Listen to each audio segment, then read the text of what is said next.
halkani waa channelka Cabdi Yuusuf Official. fadlan haddii aad ku cusub tahay channelkan subscribe dheh mahadsanid. Here is Cabdi Yuusuf Official channel. Please, if you new to this channel, subscribe. السلام عليكم ورحمة الله وبركاته. دمان umada muslimiinta ay meel waliba aad ku sugan tihiin, waxaan idin leeyahay ciid wanaagsan.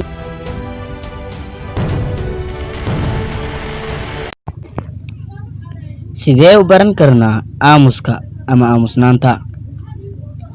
mafaahiimta qaldan waxaa ka mid ah in dadka qaarkiis ay si jees u liidaan ayna u fiiriyaan qofka aamuska badan ama jecel inuu hadalka yareeyo.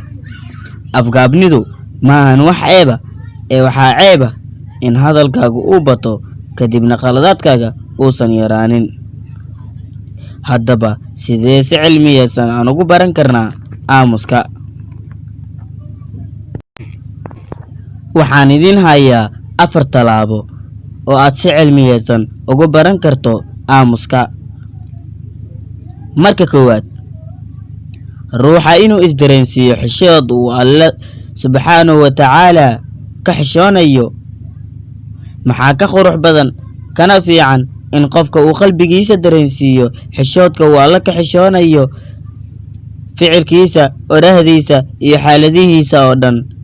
Allah ayaan ku dhaartee, haddii uu qofku isdareensiiyo caqiidada iyo in Allah subxaanahu wa tacaala laga xishoodo, waxaa dhaba in qofkaasi uu dareemayo raaxo, xasilooni, deganaan. imise orah oo aan qalbiga ka soo goyn ayaan iskaga hadalnaa. insaanka waxaa ku habboon inuu isdareensiiyo xishood uu Alle ka xishoonayo iyo muuqaalkiisa kore iyo waxa gudaha uga qarsoon inaysan iskhilaafin.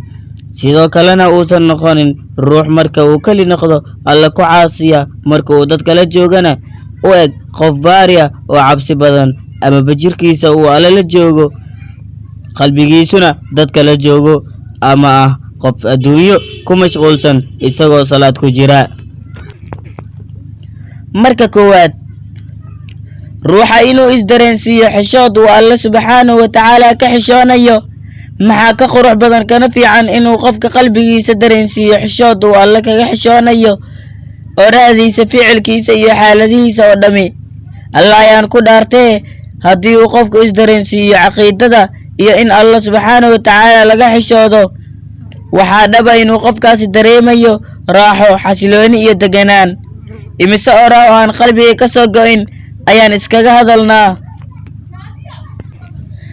salafkii hore qaarkii waxay dhaheen astaamaha carrada uu Alle subxaanahu wa tacaala u caroonayo addoonkiisa waxaa ka mid ah inuu addoonka ku hadlo hadallo maalayacni ah. Alle qur-aankiisa ayuu waxa uu ku yidhi: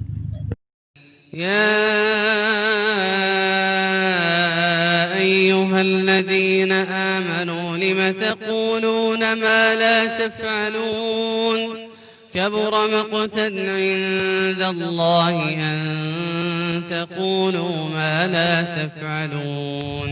kuwa mu'miniinta ahow, maxaad u oranaysaan waxaydan samaynayn? Alle agtiisa waxaa caro weyn ka ah inaad ku hadashaan waxa aydan samaynayn. haddaba tilaabada ugu horeysa waa inuu ruuxa muslimka ahi Alle weyne ka xishoodaa si dhab ah, uuna iskaga ilaaliyo ku hadalka waxa uusan Alle raali ka ahayn. marka labaad, tilaabooyinka cilmiga ah ayaan ka baranayno aamuska waxaa ka mid ah qaacidada ah intaadan falin ka fiirso ama intaadan hadlin ka fiirso, oo loola jeedo inaad ka fikirto kana fiirsato hadalka aad ku hadlaysid intuusan ka soo bixin afkaaga.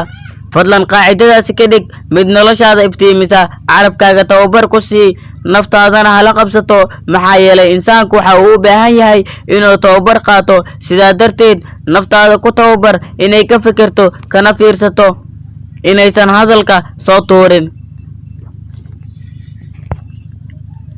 dadka xigmada badan waxay yiraahdaan astaamaha ruuxa jaahilka waxaa ka mid ah inuu ku hadlo waxaan faa'iido ugu jirin, iska jirin laga helo sifadaasi xun oo aad ku hadasho waxaan faa'iido iyo dan wanaag iyo waxba uusan kugu jirin. marka saddexaad, in la yareeyo dhexgalka dadka. waxyaabaha qalbiga fasaadiya waxaa ka mid ah in la badsado ku dhex jirka dadka. waxaa wanaagsan maahan inuu ruuxa had iyo jeer uu ku dhex jiro dadka.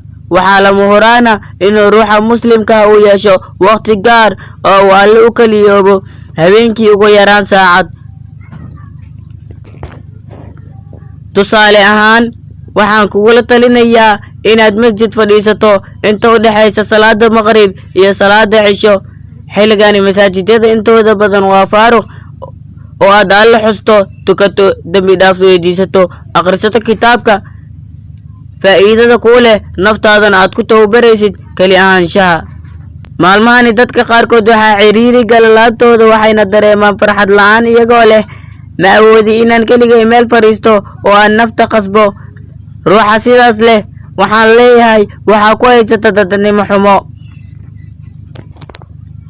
mid ka mid ah dadka wanaagsan ayaa waxaa lagu yidhi, war miyaadan dareemayn cidlo iyo farxad daro? markaa buu yidhi, sideen u dareemaa cidlo iyo farxad daro? waxaan la fadhiyaa Allihii kor ahaa ayaa wuxuu idin leeyahay, fadkuruunii adkurkum, ixusa anigana waan idin xusayaa. marka afaraad, arrinka ugu dambeeya ee ka mid ah waxyaalaha noogu kaalmeeya aamuska waa in mar waliba la xusaa Alle subxaanahu wa tacaala, lana badiya xuskiisa. cumar bin khadaab Allah ka raali noqday waxa uu yidhi, xuska Alle waa daawo, xusku dadkuna waa cudur. walaalayaal, faa'iidada iyo muhiimadda ku jirta mawduucan ayaa waxyaalaha qalbiga uu ku wanaagsanaado waxaa ka mid ah carabka oo la dhowro. salafka qaarkood waxay yiraahdeen, haddii aad rabto inuu qalbigaaga wanaagsanaado waxaad u kaalmaysataa ilaalinta carabkaaga. maxaa ka wanaagsan inuu ruuxa waqti gaara la qaato naftiisa, akhlaaqdiisa, dhaqankiisa iyo carabkiisa. naftaada waxbar oo barbaari. Alle waxaan ka baryayaa aniga iyo adinkuba inuu noo waafajiyo waxa uu jecel yahay, raalina uu ka yahay. intaasi waxaa ku dhan mawduucii ku saabsanaa sideen ku baran karnaa aamuska. waxaana idin soo jeedinaya anigoo ah Cabdi Yuusuf Cabdi. waad ku mahadsan tahay daawashadaada. haddii aad fiidiyogan ka heshay, like saar, share garayna si asxaabtaada u arkaan.